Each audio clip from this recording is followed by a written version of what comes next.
Olá, tudo bem? Seja bem-vindo ao Encontro com a Palavra. Nós temos mais uma vez a oportunidade de estudar a Palavra de Deus de uma forma interativa, em que nós temos a possibilidade de aprender mais e mais sobre esse tema que estamos estudando ao longo desse trimestre, que é sobre os símbolos, sobre as alusões a eles e as profecias.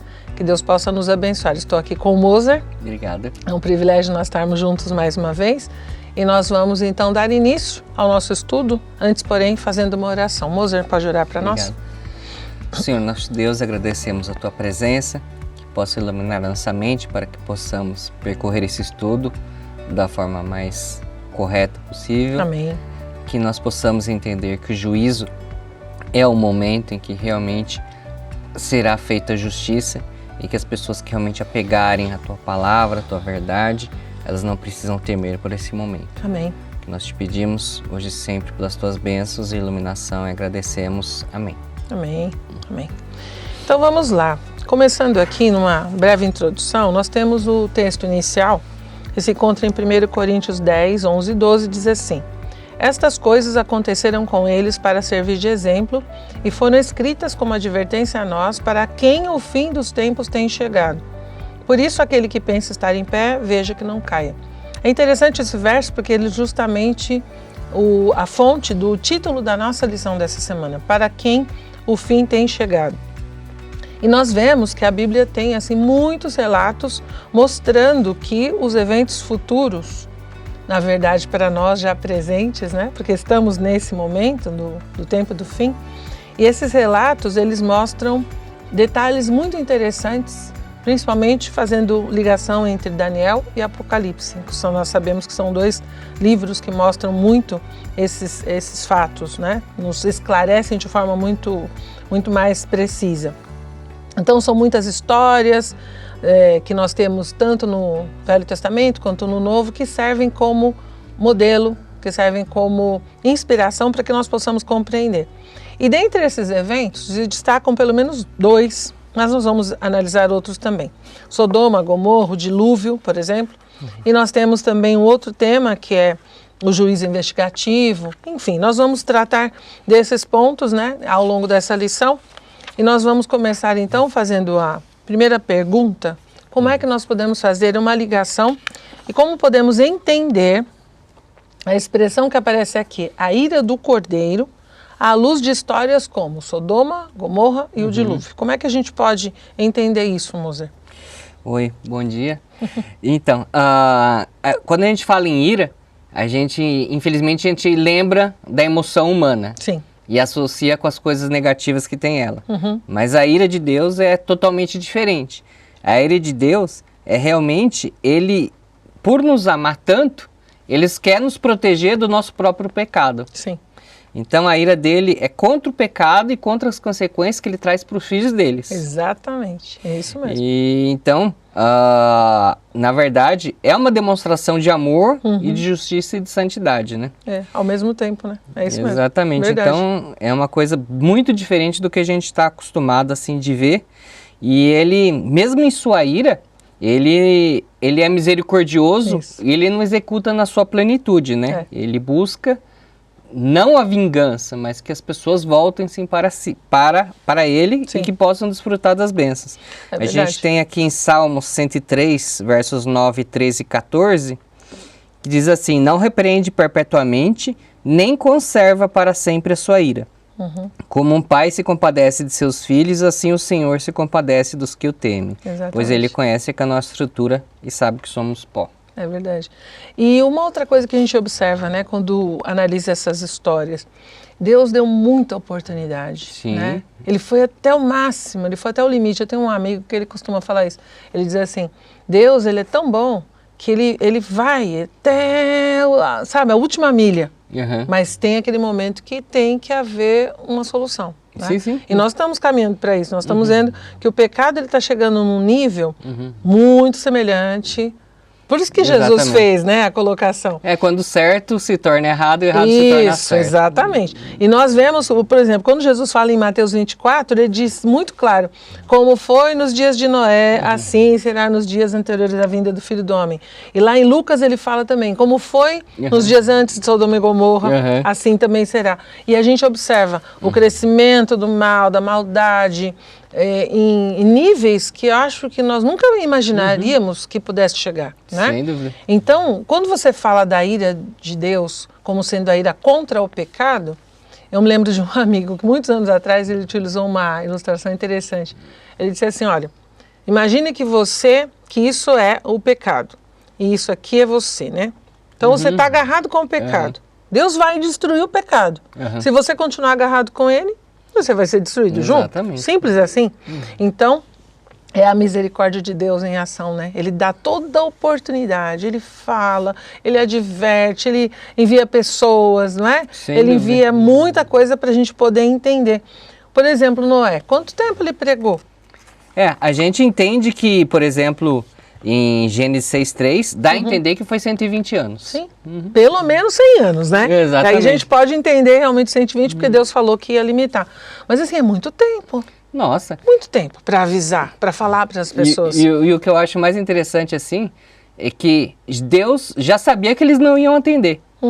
É que Deus queria deixar muito claro para as pessoas daquela época e para as gerações posteriores que Deus esgotou os recursos. Exatamente. 120 anos, assim, por um pregador, eu acho até um tempo extremamente desgastante. Você vê que ninguém se arrepende e fala assim, onde que está errada a minha pregação? Será que eu estou sendo convincente? Né? Exatamente. Porque até agora, né, continuamos estudando Reavados por Sua Palavra, estamos aí em Gênesis, e essas histórias são muito frescas, né, na nossa memória.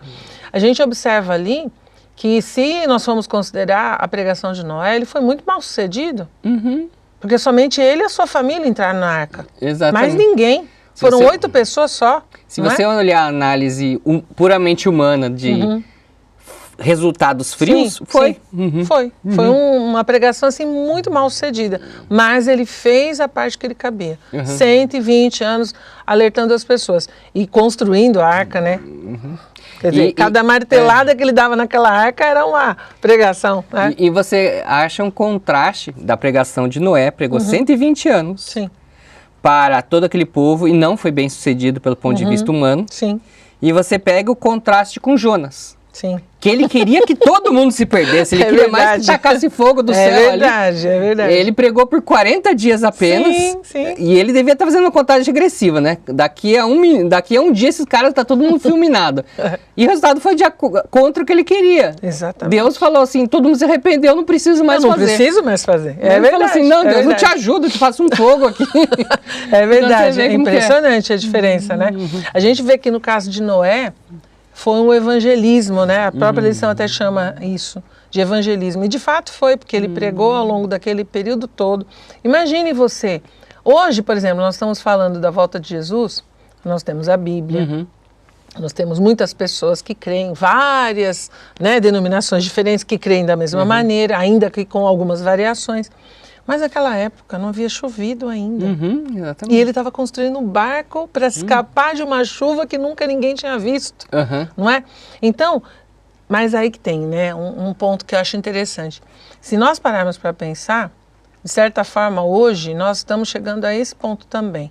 Porque embora nós tenhamos a Bíblia, embora tenhamos muitas denominações, muitas igrejas pregando, há muitas pessoas contrariando totalmente aquilo que Deus tem falado. Dizendo que isso aqui é alegoria, né, que é historinha. Então, de certa forma, nós estamos encontrando pessoas com a mesma dureza de coração que aquelas pessoas da época de Noé. Eu achei interessante essa parte que você falou de quão improvável seria um dilúvio sendo que nunca choveu. E uma coisa que me surpreendeu muito, quando eu lia toda aquela parte que as igrejas iam ser fechadas e tal, olhando os acontecimentos dos últimos anos, eu falei, nossa, isso vai demorar pra caramba, né? Deu uma Covid, assim, em um mês fechou o mundo inteiro. Pandemia, exatamente. Eu falei, nossa, eu não imaginava que fosse tão fácil fazer um negócio desse. Exatamente, é mesmo. A pandemia nos mostrou uma realidade, né? Que a gente nunca imaginaria que pudesse acontecer assim tão rápido. E foi assim, de um momento para o outro. E a gente achou que haveria uma resistência, assim, das igrejas, assim, não vou fechar, não vou fechar, mas fechou tudo. É verdade. Uma coisa que chama atenção também, nós vemos um paralelo muito grande com os nossos dias, porque como nós dissemos, a lição chama para quem o fim tem chegado. E o fim chegou para nós. Acho que ninguém tem dúvida de que a volta de Jesus está às portas, né? Agora tem um verso aqui que me chama muito a atenção, que ele se encontra em Gênesis 6:5, que diz assim: e viu o Senhor que a maldade do homem se multiplicara sobre a terra e que toda a imaginação dos pensamentos do seu coração era só má continuamente. Não é um retrato dos nossos dias? Com certeza. É isso que nós estamos vendo hoje, infelizmente. Por isso que a gente tem que pregar a salvação. Por isso que quando Jesus falou, olha, como foi nos dias anteriores ao dilúvio, assim será nos dias anteriores à vinda do Filho do Homem. Essa é mais uma prova que a gente pode dar para qualquer pessoa de que Jesus está voltando. Porque a maldade hoje, imagina uma pessoa, como nós vimos, né, algumas semanas atrás, uma pessoa está parada, esperando um aluno com a sua bicicleta, aí a pessoa chega, mata primeiro para depois tirar o celular. Sim. Isso é maldade. Total. Não havia necessidade de fazer isso. Ele queria o celular, pegar o celular e saísse, não é? Deixasse a pessoa viva, mas ele matou a pessoa, pegou o celular e saiu como se nada tivesse acontecido. Isso é maldade. Você vê muitos casos de assassinatos, de corrupção. A corrupção é maldade, né? Porque a corrupção, ela coloca o quê? Pessoas tirando daqueles que mais precisam. Né? Exato. Quem não é pode o que nós vimos. Agora esse último, né, caso que aconteceu aí do INSS é bem isso, né? Mas vamos deixar para lá que isso não é o nosso assunto. Mas o fim é mostrar que realmente a maldade, ela cresceu demais naquela época e Deus teve que intervir. Não é o que está acontecendo agora? Exatamente. Então, nós temos que esperar que realmente a intervenção de Deus vai acontecer. Só um comentário que você falou. Pois não. Quando a gente fala que a vinda de Jesus está às portas, sempre tem as pessoas que alegam o que está em 2 Pedro 3, 3 e 4. Onde está a promessa de sua vinda? Porque desde os pais dormirem, todas as coisas permanecem como desde o princípio da criação.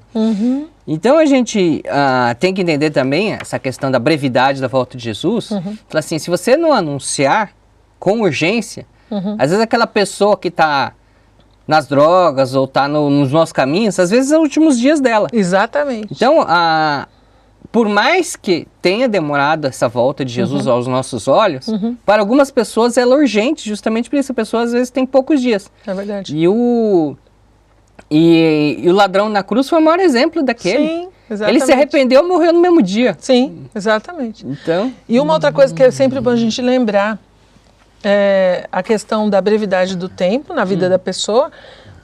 E um ponto que as pessoas se esquecem muito. Nós falamos, nós estamos esperando a volta de Jesus há muitos anos. Não.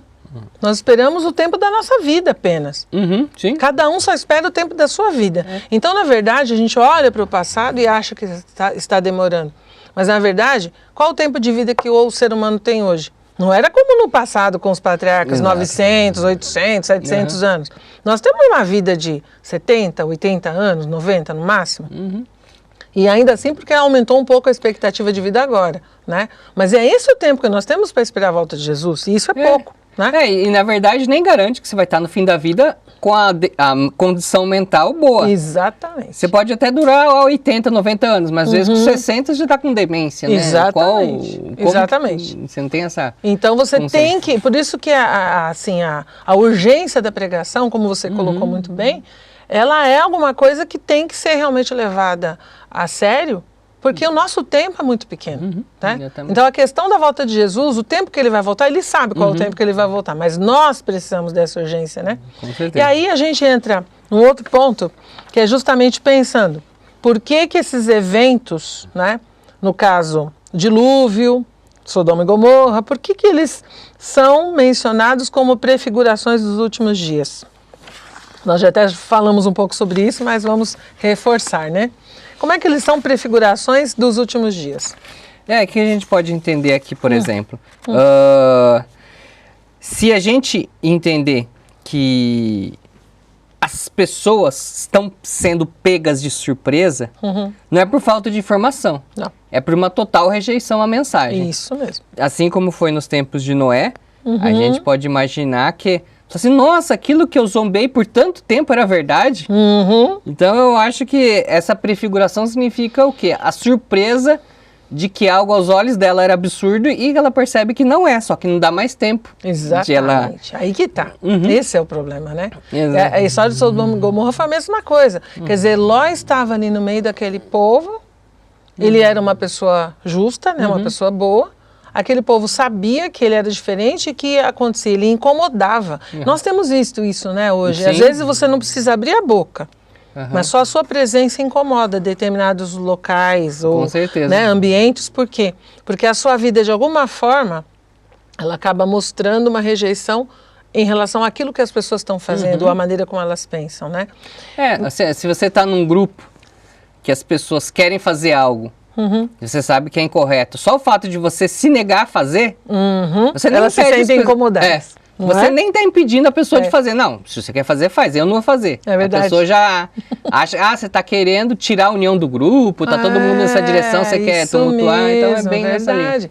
Eu me lembro de uma amiga, né, que é servidora pública, trabalha na Prefeitura de São Paulo, e aí quando chega a época da greve, como é complicado, né? Porque eles querem que você entre no meio, porque você vai receber como todo mundo se tiver alguma mudança. Mas a questão é princípio, né? É princípio. Então você não pode abrir mão dos princípios. E o que aconteceu em Sodoma e Gomorra foi exatamente a mesma coisa. Eu até anotei aqui um pouco. Um pecado em abundância, abominações, corrupção, ociosidade, impiedade, egoísmo, tudo parecido com o que a gente vê nos nossos dias. Então quando Jesus falou, eu vou voltar, e a época em que eu voltar vai estar muito semelhante a Sodoma e Gomorra, e o dilúvio, não precisa ir muito longe, né? Com certeza. Nós estamos vendo tudo acontecer, né? Essa leis que é a verdade. tortas e... Sim, leis, a imparcialidade, a parcialidade, né? Vamos dizer, parcialidade, julgamentos errados, o mal sendo chamado de bem, o bem sendo chamado de mal, não é? Tudo muito confuso, e a gente vê que é a mesma condição daquela época, né? Uma coisa que me chamou muita atenção foram as últimas Olimpíadas. Sim. Assim, o quão forte era a pessoa... Se a pessoa mencionasse a palavra de Deus ou apenas sugerisse, já era passivo de punição para o atleta. Sim. Mas o contrário, que é você escarnecer Jesus ao máximo na sua abertura, isso deveria ser permitido. Eu falei assim, então é uma inversão total, assim. Total. Escarnecer é bem-vindo. Agora, glorificar é mal visto. É verdade. Bem colocado, é mesmo. Foram coisas assim que chamaram muita atenção e percorreram o mundo, né? Todo mundo viu aquilo. E os próprios franceses, muitos deles falaram, não representam o pensamento da nossa nação que a gente está vendo. Exatamente. Quer dizer, as pessoas se posicionando até contra esse tipo de ideologia. Por quê? Porque é alguma coisa muito agressiva, né? Nós estamos vendo assim, eu diria, de uma forma muito clara, o inimigo ele não se esconde mais, né? Cada vez mais ele mostra sua face, mostra sua maneira de agir, e ele não deixa que as pessoas fiquem na dúvida. Ou você escolhe um lado ou você escolhe o outro, né? Esse que é o ponto. Bom, aí nós vamos já caminhando para o final, né? Como a gente pode interpretar as profecias de Daniel e Apocalipse por meio dessa lição? Na verdade, nós já falamos algumas coisas aqui, mas fica muito claro porque tanto Daniel quanto Apocalipse, eles são dois livros que, unidos, eles mostram muito bem as condições do tempo do fim, né? E mostram a questão do julgamento. E aí, como é que a gente pode entender isso? Então, uma coisa a respeito do juízo, do julgamento, que a gente tem que ter uma convicção, é o que diz Amós 3:7, que ele fala que Deus não vai fazer nada sem antes avisar. Revelar para os seus profetas. Isso aí. Exatamente o que Jesus fala. Verdade. Então, quando a gente pega todos os exemplos que tivemos na história, Noé, 7 anos de fome no Egito. Sim. A gente pega as 10 pragas. Sim. Elias dizendo que não vai chover. O cerco a Jerusalém. Explica assim, juízo vai vir. Mas ninguém vai poder dizer que não estava sabendo. Que não estava sabendo. Isso aí, exatamente. E é a mesma coisa que a gente observa nesses dois livros, porque Daniel tem as profecias e elas acabam sendo mais esclarecidas ainda em Apocalipse. Aí alguém pode falar, não sabia, não tinha a menor ideia que isso pudesse acontecer. Não é verdade, né? Muito pelo contrário. E como você colocou bem, essa questão dele não fazer nada e deixar e deixar de avisar os seus profetas para que eles possam comunicar. Quando a gente vê, por exemplo, a história mesmo de Sodoma e Gomorra, é interessante que ele fala disso em relação a Abraão, né? Ele fala assim, mas eu vou esconder de Abraão o que eu vou fazer? Não, eu vou falar para ele. Sem dúvida. E ele coloca ali toda a situação, é bem interessante isso, né? A maneira como Deus continua agindo conosco hoje. Ele avisa, ele adverte, ele dá sinais, ele não deixa a coisa assim, pegando de surpresa. De jeito nenhum. Se pegou de surpresa é porque a pessoa quis ficar assim, né? Na surpresa, essa que é a verdade, né? E nesse episódio que você falou de Abraão, você vê que Deus ele faz de uma tal forma que ele quer mostrar para as gerações futuras que ele era digno de receber essas informações. Exatamente. Quando a gente vê Abraão, não foi que apareceu algo no céu, assim, avisou para ele. Tinham duas pessoas ali passando, e Abraão foi lá proativamente e quis receber aquelas pessoas. E essas pessoas falaram. Então, para mostrar que Abraão foi avisado como ainda uma recompensa pela generosidade dele. Exatamente, é verdade. Porque ele era fiel, era amigo de Deus, né? Como diz, ele andava com Deus, é verdade. Agora, eu vou já juntar aqui os dois pontos finais para a gente fechar. Como é que a gente pode olhar tanto para o juízo, né, o juízo final, vamos dizer, a crise final, e o juízo vendo assim de uma forma positiva? Como é que a gente pode ver uma coisa positiva quando a gente pensa no juízo, principalmente naquilo que é falado ali em Daniel 7:22? Como é que a gente pode vê-lo de forma positiva? Então, a gente pode ver que, por mais que as coisas pareçam estar fora do controle, a gente vê que Deus está no controle de tudo. Sim. Então, essa que é a grande coisa que é realmente fantástica. Sim, é verdade. Nos momentos assim, que parece que tudo vai dar errado, Deus dá uma reviravolta absurda. É verdade. Isso me lembra, principalmente, por exemplo, no episódio de Elias. Sim. Esse é um dos profetas que mais me chama a atenção, que ele falou para Deus, falou assim, só tem eu, mais ninguém que é fiel. Exatamente. E ele falou assim, não, você está errado, tem mais tantos que estão escondidos que você não sabe. Isso, verdade. E você vai ter que testemunhar. Isso. E ele foi contra um exército de profetas. Isso. E os venceu. Sim, é verdade. Então, houve juízo para aqueles profetas. Sim. Mas assim, até para eles teve oportunidade. Sim, com certeza. Orem a Deus, vejam. Isso. Então, verdade. É esse princípio. E o que a gente tem aqui nas várias passagens da Bíblia além dessa questão do aviso e de que Deus vai dar uma reviravolta no fim, é que a gente tem a figura do juiz investigativo, que é um período em que tudo o que a gente fez e pensou foi registrado. Sim. Para que tanto nós quanto as gerações futuras e os órgãos celestes tenham consciência de que Deus agiu de acordo, não com uma preferência pessoal. Não. Eu vou salvar você porque eu gostei de você. Fulano eu não gosto tanto, eu vou queimar. Então, é algo puramente em termos de... É justo, é uma justiça justa, que parece uma coisa absurda a gente falar, mas no nosso mundo a justiça tem sido tão corrompida que a gente tem que pensar nisso, né? Você pensar num Deus que vai julgar, até nós falamos na lição anterior, eu e o Rubens, a gente estava falando sobre isso, um Deus que julga com equidade, Exato. que ele julga com todo tipo de critério que é a favor daqueles a quem ele está julgando. Eu sempre falo isso, que eu agradeço a Deus porque é Ele que vai me julgar e não as pessoas. Porque Ele conhece todos os lados da história. Ele sabe como você foi criado, Ele sabe quais são as suas influências, o DNA do seu pai, da sua mãe, as influências genéticas, enfim, Ele sabe tudo. Então, quando a pessoa chega àquele ponto da vida... por que ela fez aquilo, por que ela agiu daquela maneira, porque, não é? Ele sabe todos os lados da história, e é isso que é maravilhoso no juízo. Então o juízo ele tem que ser visto como alguma coisa favorável ao povo de Deus. A gente não tem que ter medo do juízo, a gente tem que agradecer a Deus, né? Como você falou, porque ele registrou tudo, até os pensamentos, né?